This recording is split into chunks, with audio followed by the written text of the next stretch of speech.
Vítám vás u dnešního videa. Dnešní video bude o tom, že ukážu můj pokojíček, nebo studio menší takový, úplně na hovno.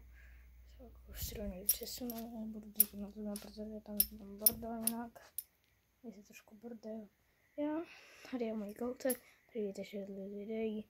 Jo, tady je ten iPhone, tady jsem tady sflexil s ním a budu mít jiný mobil. Takže takhle.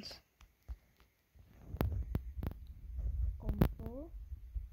No, dobrý počítač, sorry. Jo, tam mám prostě židli. Tady mám klávesnice a myš. Klávesnice. Chábr. Myš.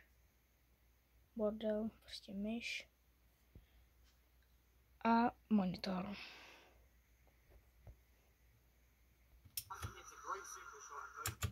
Umím anglicky, ano, to ví každý, že umím anglicky. Ups, na křesílko. A jo, to je dobrý, tady dokonce mít takovýhle pokojíček.